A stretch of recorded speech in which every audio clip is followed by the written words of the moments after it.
Wahyu Astabrata.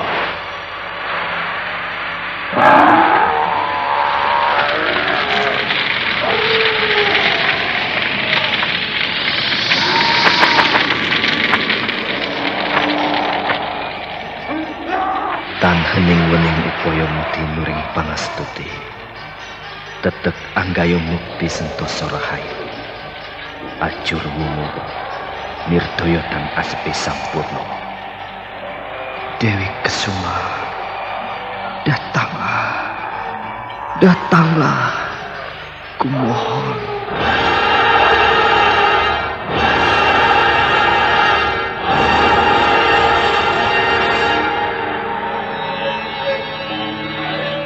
Aji Sukmo, aku telah bersamamu. Kaulah suamiku. Mari menyongsong matahari.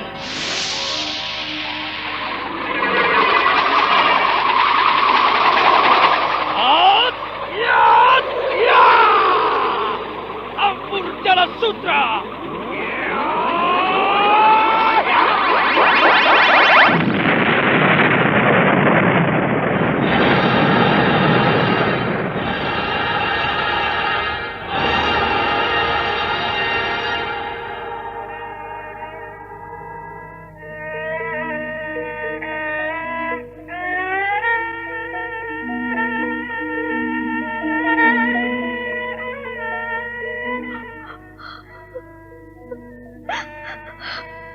Kakang Sukmo, tolonglah aku. Lepaskan aku dari penderitaan ini. Rara Sunti, aku datang. Aku akan menolongmu. Rara Sunti!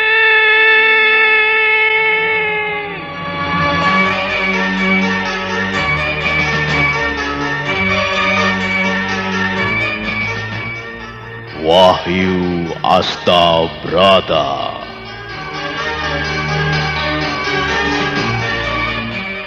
Serial sandiwara radio ini berlatar belakang sejarah Kesultanan Mataram, menggetarkan, mendebarkan, menggelorakan semangat, cinta, dan perjuangan umat manusia yang ingin menyibak misteri kehidupan ini.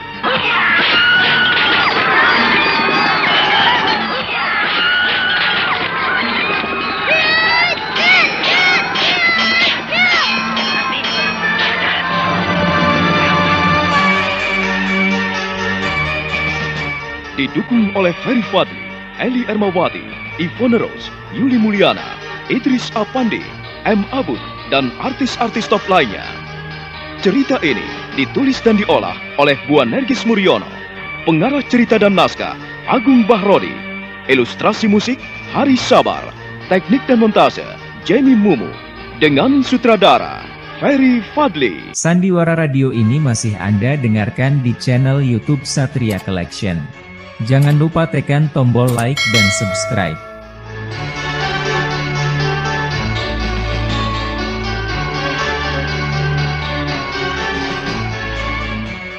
Wahyu Astabrata dalam episode pertama ini dengan judul Carita Adi Purwa.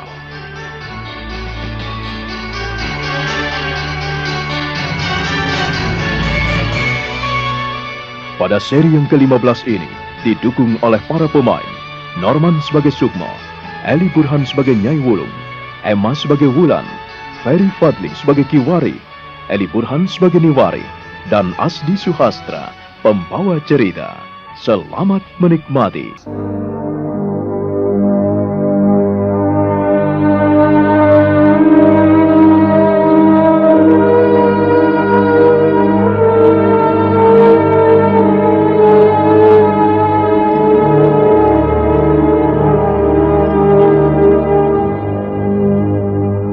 Sukmo benar-benar jengkel pada neneknya. Sekalipun neneknya mengulurkan makanan untuknya, namun dia tidak mau menerimanya. Bahkan ketika neneknya mengajaknya bicara penuh kasih sayang, dia tidak menghiraukannya. Matanya berkaca-kaca.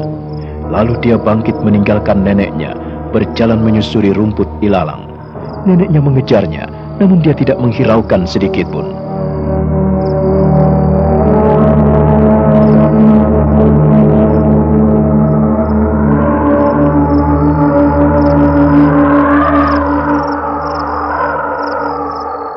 Kakek pernah bilang bahwa kejujuran adalah kekuatan manusia yang bisa mengalahkan kekuatan gelombang, yang bisa mengalahkan kekuatan gempa bumi yang maha dahsyat maupun letusan gunung berapi. Aku ingin jujur pada diriku sendiri, tetapi orang lain tidak mau tahu akan kejujuranku. Aku tidak bisa seperti itu. Kau mau pergi kemana, Ger? Kau mau pergi kemana? Jangan pergi lagi, Ger. Maafkan nenek. Nenek memang salah. Aku tidak mau bicara pada siapapun juga. Lebih baik aku bicara pada alang-alang dan pada rumput, pada pohon, pada langit, pada bintang, pada bulan, atau pada burung-burung yang ada di dahan pohon, daripada bicara dengan manusia yang tidak mau tahu tentang hati dan perasaanku. Sukmo, aduh Ger, jangan begitu toh Ger. Nenek sudah minta maaf. Mengapa kau masih juga diam? Mengapa kau juga masih terus membisu seperti itu? Sukmo tidak menghiraukan neneknya yang terus mengikutinya. Sukmo terus berjalan menyibak rumput dan alang-alang. Neneknya sampai menggeleng-gelengkan kepalanya sambil mengurut dada. Neneknya terus mengikutinya. Lalu karena bocah kecil itu terus berjalan, akhirnya nenek tua itu tidak sabar. Dia segera menyaut dan memegang lengan Sukmo. Kau tidak boleh pergi. Kau tidak boleh pergi, Sukmo. Tidak bisakah kau bicara dengan nenek, Sukmo? Bicaralah. Mengapa kau seperti ini? Kau ini masih kecil, tetapi kau telah mendiamkan nenek dan kakekmu. Kau ini bagaimana? Apa maumu? Apa yang kau inginkan? Hah? Aduh, Gusti yang Maha Agung.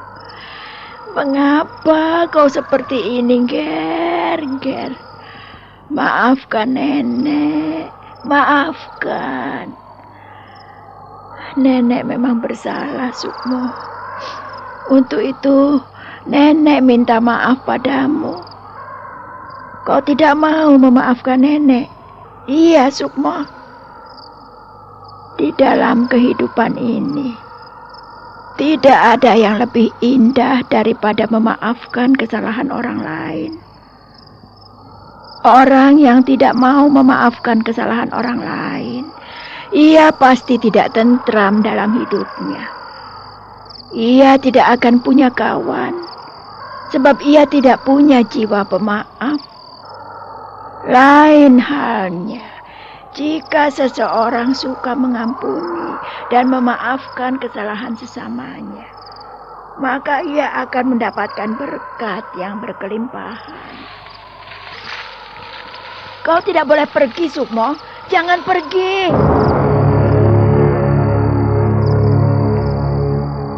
Karena Sukmo tetap diam membisu, maka semakin keras Nyai Wulung memegang lengan cucunya. Melihat gelagat seperti itu, Sukmo hanya diam sambil memandangi neneknya dengan tatap mata kosong. Karena kedua lengannya dipegangi neneknya, maka bocah kecil itu pun duduk di padang rumput. Ia duduk tanpa bicara sepatah kata pun. Neneknya sudah habis pikir, maka dia membiarkan cucunya duduk di sana. Perempuan tua itu gemetar memandang cucunya yang dianggapnya telah berubah akal pikirannya.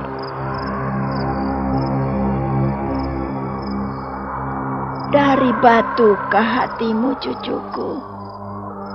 Mengapa kau sekeras ini? Mengapa kau tidak mau bicara pada nenek? Nenek sungguh tidak tahu Mengapa kau seperti itu, Ger? Mengapa?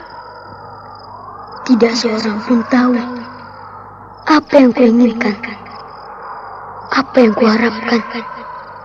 Kemauan dan keinginanku selalu dianggap salah. Untuk itulah aku lebih baik diam.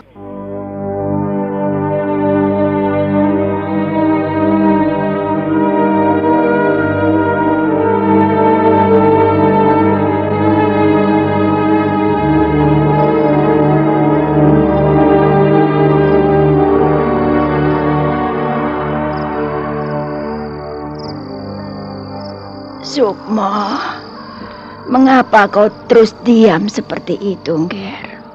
Baiklah, kalau memang kau ingin pergi dari rumah nenek dan kakek, nenek tidak mau menghalang-halangi. Terserah. Nenek tidak ingin menyakiti hatimu. Bila kau ingin pergi, maafkan nenek dan kakek. Karena selama ini nenek kasar kepadamu. Tetapi kau harus ingat, Ger, bahwa nenekmu melakukan segala sesuatu yang kau anggap kasar. Sebetulnya adalah ungkapan rasa cinta kasih nenek kepadamu. Nenek tidak pernah berpikiran jahat kepadamu. Seburuk-buruknya orang tua selalu memikirkan kebaikan untuk anak dan cucunya. Aku ingin kau tidak nakal, Ger. Aku ingin agar kau menjadi seorang pemuda yang baik, yang menurut. Tetapi kalau kau seperti ini terus, mana mungkin nenek bisa mengasihimu setulus hati. Karena kau tidak mau menerima ketulusan nenek. Ketulusan dan kasih sayang tidak untuk diucapkan dan dibicarakan. Kasih sayang dan cinta kasih adalah untuk dilakukan, bukan untuk diobrolkan. Tidak, tak seorang pun di tempat ini yang memiliki ketulusan dan kasih sayang. Semuanya mengikuti apa yang ada dalam hati dan pikiran masing-masing. Sungguh kalian tidak mengetahui betapa getir dan pahitnya hatiku. Aku tidak bisa menerima kelakuan kasar. Aku ingin melihat kasih sayang yang dilakukan, kasih sayang yang dipraktekkan dalam hidup, kasih sayang yang diamalkan, bukan kasih sayang yang diobrolkan dengan kata-kata. Hanya alam ini yang pantas untuk diberi ucapan terima kasih. Alamlah yang memiliki kejujuran.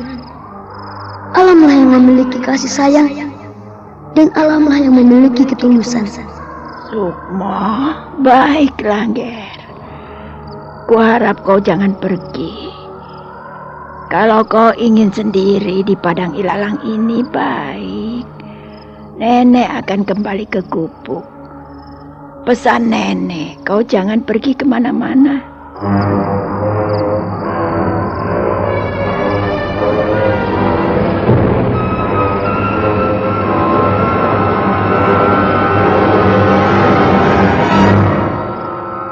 Nyai Wulung meninggalkan Sukmo yang duduk di padang ilalang dengan menggigit ujung jarinya.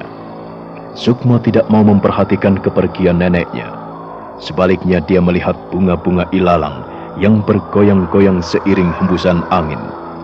Bunga-bunga ilalang yang putih lebat dan indah itu bergelombang-gelombang bagaikan ombak di laut karena disapu angin. Bau harum bunga-bunga ilalang sungguh menyegarkan rongga dada Sukmo. Angin terus semilir membuat bocah kecil itu perlahan-lahan merebahkan dirinya di tengah padang ilalang. Dan dalam tidurnya itu, Sukmo berusaha memejamkan mata, namun terasa sulit dan perih. Kemudian dia perlahan-lahan membuka matanya, memandang langit yang bening, biru berhiaskan awan-awan lembu, awan-awan putih, awan-awan sirus yang bertebaran di langit.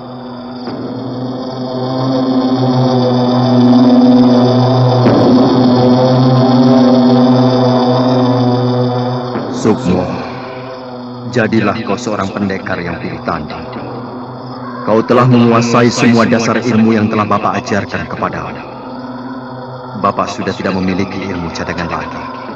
Kau harus mengembangkannya sendiri. Dan ibu ingin, Ger, kau tidak menyalahgunakan apa yang kau kuasai. Kau tidak boleh adigang adik kuno. Kau jangan merasa paling kuat dan kau jangan merasa paling pandai. Kau pun tidak boleh adikku. Jangan merasa paling besar. Ibu ingin agar kau memiliki kerendahan hati di dalam setiap langkahmu. Kurangi ngeluyur dan bermain-main jauh dari rumah. Hal itu membuat gelisah bapak dan ibumu. Kalau kau bermain di rumah temanmu, jangan lupa waktu. Ingat, kau juga punya kewajiban mengambil air dan menyapu halaman. Kau harus belajar disiplin, anakku. Aku mau menjadi pendekar besar. Aku mau menjadi pendekar pilih tanding. Tidak ada seorang pun yang mampu menandingiku. Dan aku tidak ingin seorang pun mengalahkan aku.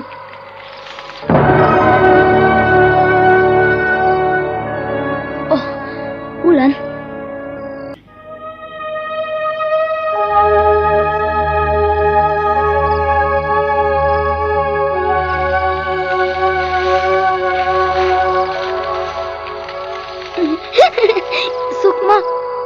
Sukmo, mengapa kau berbaring di sini? Kau dulu yang mengatakan aku seperti anak demit. Ternyata kau sendiri yang seperti setan. Bagaimana? Bagaimana dengan nenek dan kakekmu? Apakah mereka telah mengamuk? Mereka marah padamu? Mereka tidak mau jujur padaku. Setelah aku turun dari pohon dan pulang dari rumah, kakek mengikatku di pohon. Lalu nenek mencabuki dan menyambuti aku. Aku menjadi jengkel pada mereka. Kau dicambuki, kau dihukum. Mengapa kau tidak melawan? Lihatlah, bilur-bilur di kakiku dan tanganku. Mereka nampaknya tidak sayang padaku. Aku ingin pergi meninggalkan mereka. Bagaimana kalau kau tinggal bersamaku di rumahku? Nanti bagaimana dengan orang tuamu? Kau bisa dimarahi, Wulan. Siapa yang marah padaku? Aku tidak punya saudara laki-laki. Dan kau bisa menjadi saudaraku yang baik. Itu kalau kau mau. Kalau kau tidak mau, ya tidak apa-apa. Wulan, aku menjadi bingung. Bingung kenapa, Sukmo? Apakah kau pernah dicambuki dan dihajar oleh kedua orang tuamu? Tidak. Mereka membiarkan aku main sepuas hatiku. Kemanapun aku pergi, mereka tidak melarangku. Mereka memberi kebebasan padamu? Iya, sebab mereka tidak khawatir padaku. Aku bisa berkawan dengan harimau, berkawan dengan serigala. Aku juga bisa bermain dengan ular yang berbisa sekalipun. Aku tidak takut dengan apapun juga. Sebab apabila kita mengasihi alam ini, maka kita pun akan dikasihi oleh alam ini. Alam adalah diri kita. Itulah yang diajarkan oleh kedua orang tuaku.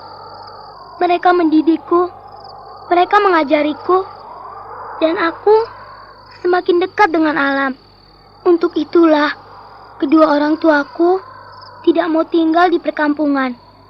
Mereka lebih suka membuat rumah di atas pohon. Dan kita bisa tenang. Beruntunglah kau, Wulan, mendapat kedua orang tua yang baik. Apa? Lalu kau sendiri bagaimana? Apakah kedua orang tuamu tidak baik? Kalau nenekmu memang jahat. Ia memukulimu, melarang kita bermain-main. Tetapi kedua orang tuamu pasti baik sekali kepadamu. Bagaimana kau tahu dan bilang seperti itu? Tentu saja, kita kan tidak dilahirkan dari batu. Kita tidak dilahirkan dari angin, dari matahari, dan dari bulan. Kita dilahirkan oleh ibu kita. Kita berada di kandungan ibu selama 9 bulan. Kau tahu itu kan, Sukmo? Lalu, bagaimana dengan kebohongan-kebohongan mereka? Apakah bisa kau maafkan? Mungkin untuk yang itu, aku tidak tahu. Sebab orang yang salah itu bisa dimaafkan, bisa juga tidak. Seperti dulu, kau maafkan aku dan aku memaafkan kamu. Kita berpisah dan kembali untuk bertemu. Bukankah kita bisa saling maaf-maafan? Kalau kita salah, ya kita minta maaf. Kalau kita benar, ya kita bertahan dalam kebenaran. Kau pintar sekali, Wulan. Aku kalah denganmu. Tidak, aku tidak pintar. Justru kau yang kuliah pintar, bandel, dan nakal sekali. Aku suka berkawan denganmu, Sukmo. Kau berani nekat. Hah? Berani nekat? Iya. Dibandingkan Doran itu tidak ada seujung kuku hitammu. Doran itu cengeng, penakut. Kolokan banget. Kemarin itu aku mengantarnya. Apa? Kau mengantarkan Doran sampai di rumahnya? Iya, aku mengantarkannya sampai ia dekat ke rumahnya. Setelah itu, aku baru pulang ke Gunukan. Dasar bocah edan. Kasihan Doran. Ia ternyata takut pada kedua orang tuanya. Dan ia mungkin dimarahi seperti kamu. Di mana-mana, orang tua itu mau menangnya sendiri. Kalau anaknya salah, main sabut, main pukul, main jewer. Aku jadi bosan hidup bersama orang tua. Kalau kita tidak salah, mana mungkin orang tua kita menghukum kita. Kalau kita benar, tentu kita akan mendapatkan pujian, Sukmo. Untuk apa pujian? Aku sudah terlanjur jengkel. Aku sulit menerima kenyataan menghadapi orang-orang yang tidak mau jujur pada dirinya sendiri. Pergi tidak pamit. Kalau aku jelas tidak boleh. Bayangkan saja, kalau mereka sudah mengajari kita tidak jujur, mengapa kalau kita pergi tanpa pamit, mereka marah pada kita? Apakah itu adil, Wulan? Sukmo, kita tidak boleh sempit pikir.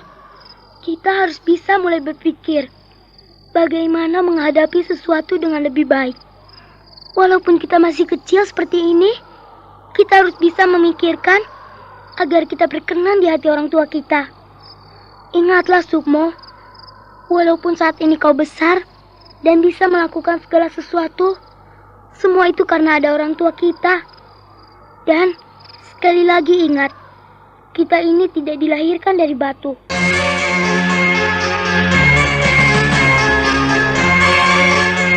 Sukmo mengerjap-ngerjapkan matanya, memandang lekat-lekat pada Wulan yang memandanginya dari ujung kaki sampai ujung rambut. Lalu Sukmo tersenyum. Mereka saling tersenyum. Bocah kecil itu berjabat tangan, lalu berjalan bergandengan tangan, menyusuri padang ilalang. Nah, bagaimana kisah selanjutnya? Saudara pendengar, silakan menunggu kelanjutan kisah Wahyu Astabrata ini dalam seri berikutnya. Dan tanggapan Anda kami tunggu di Sanggar Cerita, Jalan Pasar Baru Timur nomor 22D dan E, Jakarta 10710. Sampai jumpa.